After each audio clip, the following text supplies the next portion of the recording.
జై గురుదత్త. మనము ఈ లౌకిక ప్రపంచంలో కుటుంబం అని, పనులని, ఉద్యోగాలని, ఫోన్లని ఇలా పరుగులు పెడుతూ ఉన్నాం. కానీ భగవానుడు భగవద్గీతలో ఏం చెప్తున్నారంటే, ఇట్లా మనం మేల్కొని ఉన్నాము అనుకునే ఈ స్థితి అంతా కూడా జ్ఞానికి నిద్ర లాంటిది అని చెప్తున్నారు. జ్ఞానికి నిద్ర లాంటిది అని ఎందుకన్నారంటే, ఆ ఆ విషయంలో జ్ఞాని మెలకువ లేదా ఆ విషయాలు పట్టించుకోవడానికి చెప్తున్నారు. ఆ శ్లోకాన్నే ఇప్పుడు చెప్తున్నారు భగవానుడు.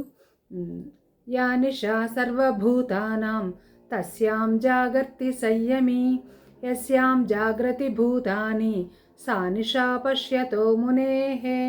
అంటే ఏ పరమార్థతత్వం అయితే పట్టపగలు వెలుగులాగా జ్ఞానికి స్పష్టంగా కనిపిస్తుందో అటువంటి విషయం సామాన్య జీవులకు అది అజ్ఞానంగా చీకటిలాగా కనిపించకుండా ఉంది అని చెప్తున్నారు.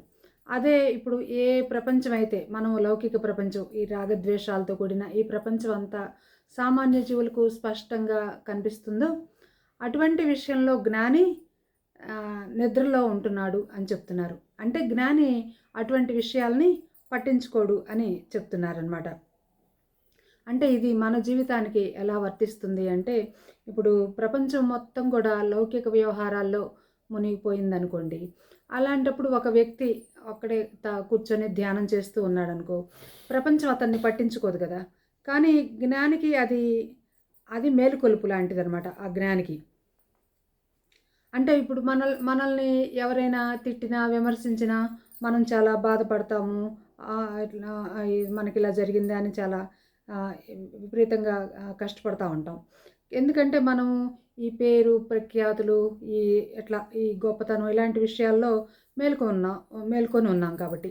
కానీ జ్ఞాని అటువంటి ఆ లోకంలో అభిప్రాయాలన్నీ కూడా రాత్రిగా చూస్తాడు. అంటే జ్ఞానుల దృష్టిలో వాటికి విలువ లేదు. ఈ మానాపమానాలు కానీ, రాగద్వేషాలు కానీ వీటికి విలువ లేదు అని చెప్తున్నారన్నమాట.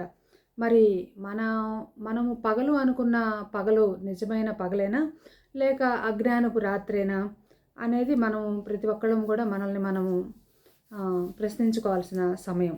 అంటే మనందరం కూడా ఆత్మజ్ఞానంలో మేల్కోవాలి అనేది ఈ భగవద్గీత సందేశం. అంటే ప్రపంచం మేల్కొన్నప్పుడు నిద్రలో ఉండేవాడు, కోరికలు అన్నీ వచ్చి పడినా కూడా సముద్రంలాగా నిశ్చలంగా ఉండేవాడు. అటువంటి వాడే జ్ఞాని. అలాంటి జ్ఞాని ఎలా ఉంటాడో భగవానుడు మనకిప్పుడు తర్వాత ఈ శ్లోకంలో చెప్తున్నారు.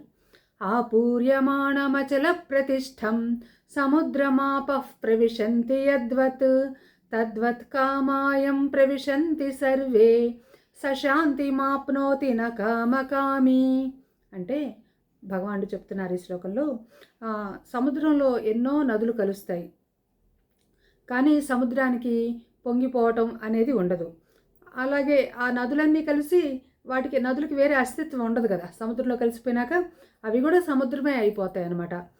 మరి ఎండాకాలం వచ్చిందంటే నదులన్నీ ఎండిపోయినప్పుడు సముద్రంలోకి ఆ నదుల నీళ్లు వెళ్ళకపోయినా కూడా సముద్రం కుంగిపోవటము అనేది ఉండదన్నమాట.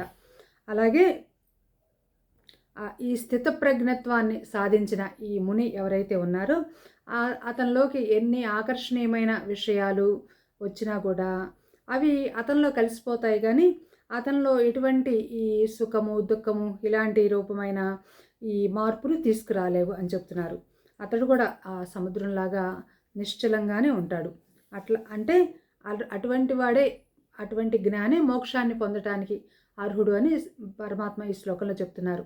అంతేగాని కోరికలు అనేవి కొంచెం మిగిలి ఉన్నా కూడా అవి మళ్ళీ ఎక్కువ అవ్వటానికి అవకాశం ఉంది. ఎందుకంటే ఇప్పుడు మనకి ఒక కోరిక తీరింది అనుకోండి, మళ్ళీ నెక్స్ట్ ఇంకో కోరిక కోరుకుంటాం, అది తీరితే ఇంకో కోరిక ఇలా దీనికి అంతే ఉండదు కదా. కాబట్టి ఈ కోరికలు కొంచెం మిగిలినా కూడా అతనికి మోక్షం అనేది ఉండదు అని చెప్తున్నారు అన్నమాట. కాబట్టి ఈ విషయాన్ని మనకి భగవానుడు ఇట్లా చెప్తున్నారు. అంటే జ్ఞాని దృష్టిలో జ్ఞాని ఈ ప్రపంచాన్ని వేరే దృష్టితో చూస్తాడనమాట. కోరికల మధ్యలో కూడా అలా సముద్రంలాగా నిశ్చలంగా ఉంటాడు అని చెప్తున్నారు అనమాట. ఇదే మనకి భగవానుడు అందిస్తున్న సందేశం. ఇలా మన భగవద్గీత ప్రయాణం కొనసాగుతుంది. అందరం కలిసి ఇలా భగవానుడు చెప్పే విషయాలన్నీ కూడా తెలుసుకుంటూ ఉందాం. జై గురుదత్త శ్రీ గురుదత్త. ఏతత్ఫలం సర్వం శ్రీ సద్గురు చరణారవిందార్పణమస్తు. సర్వం శ్రీకృష్ణార్పణమస్తు. హరి ఓం తత్సత్.